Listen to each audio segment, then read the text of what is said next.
وعن أبي هريرة رضي الله عنه قال إن رجلا قال لرسول الله صلى الله عليه وسلم أوصني ولا تكثر علي قال لا تغضب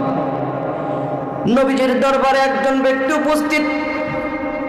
আল্লাহর নবীকে ডাক দিয়ে বলতেছি ইয়া রাসূলুল্লাহ আপনি আমাকে কিছু নসিহত করুন ইয়া রাসূলুল্লাহ নসিহত করবেন কিন্তু নসিহত যেন বেশি না হয় এই লোকটা নবীজিকে নসিহত করতে বলেন আবার নসিহত সংক্ষিপ্ত করতে বলেন আল্লাহর নবী লোকটার কথাতে মনক্ষুণ্ণ না হয়ে ছোট্ট একটা নসিহত করে দিয়ে লা তাগযাব জীবনে কখনো রাগান্বিত হবে না এই জন্য রাসূলুল্লাহ জীবনে কখনো রাগান্বিত হন নাই মহা রাগান্বিত স্পট আল্লাহর নবী কখনো নিজেকে রাগান্বিত করেননি এটা আবার কেমন কথা একজন মানুষের ভিতরে রাগ আছে না নাই নবীজি একদিন মসজিদে নববীর ভিতরে বসে আছেন সাহাবায়ে কেরাম চতুর্দিক দিয়ে বসে আছেন গ্রাম্য একজন সাহাবী মসজিদে নববীর ভিতরে ঢুকলো মসজিদে নববীর ভিতরে ঢুকে লোকটা তাড়াহুড়ো করে নামাজ আদায় করলো নামাজ আদায়ের পর লোকটা এমন আজীব গরীব পদ্ধতিতে আল্লাহ পাকের কাছে দোয়া করলেন আল্লাহকে ডাক দিয়ে বললেন রব্বুল আলামিন আল্লাহুম্মা আরহাম ওয়া মুহাম্মাদান ওয়া লা তারহাম মানা আহাদান আল্লাহকে ডাক দিয়ে বললেন রব্বুল আলামিন আপনি আমার উপর আর মুহাম্মদুর রাসূলুল্লাহর উপর শুধু রহমত নাজিল করেন যত দয়া অনুগ্রহ আছে সব দয়া অনুগ্রহ আমার আর মুহাম্মদুর রাসূলুল্লাহর উপর করেন তাছাড়া আর কারো উপর রহম করিয়েন না আল্লাহর নবী পাশেই বসেছিলেন নবীজি লোকটাকে ডাক দিয়ে বলতেছেন ও ভাই মুসলমান আল্লাহ পাক তিনি তো রহমান তেনার তো রহমতের কোনো শেষ নাই তার অতল গভীর রহমতকে তুমি আমার সাথে তোমার সাথে খাটো করে দিলে কিন্তু আল্লাহ পাকের রহমত তো সুবিশাল আল্লাহ পাকের নবী লোকটাকে বোঝালেন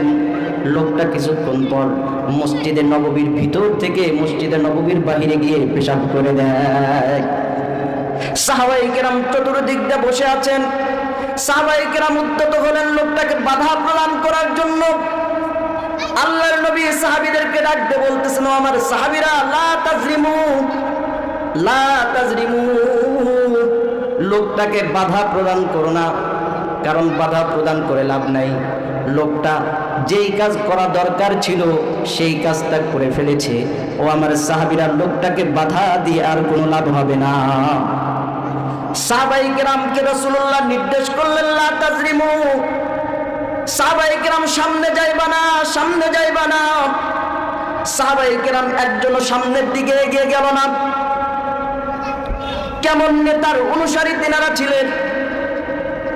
কেমন মানুষের অনুসারী বিশ্বনবীর সাহাবীরা ছিলেন একবার রাসূলুল্লাহ বললেন কেউ সামনে যাইবা না অনেক সাহাবী মসজিদে নববীর ভিতরে বসা একজন সাহাবীও সামনের দিকে উদ্যত হলো না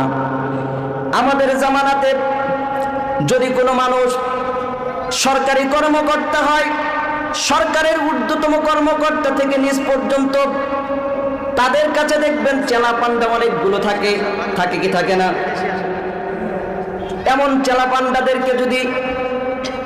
নেতা যদি বলতো সামনের দিকে পারবা না সামনের দিকে যাইবা না তাহলে দেখতেন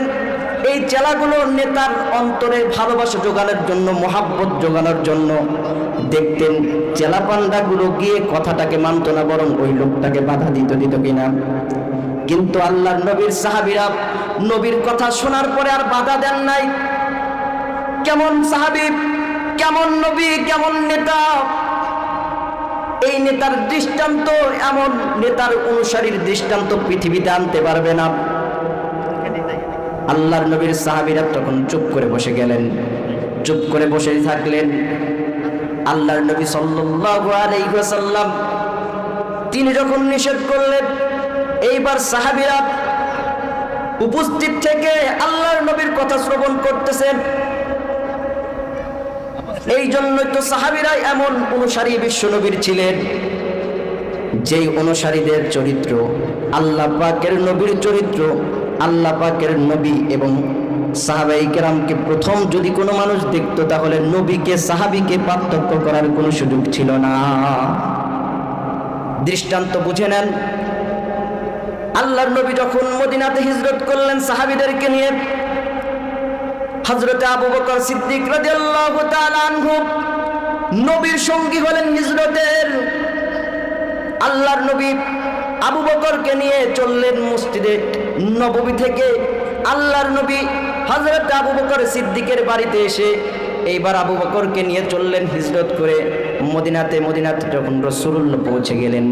এমন সময় জোহরের সময় তীব্র রোদ, বোঝেন তো মক্কার মদিনার কেমন তীব্র রোদ হতে পারে। আল্লাহর নবী যখন মদিনাতে চলে গেলেন,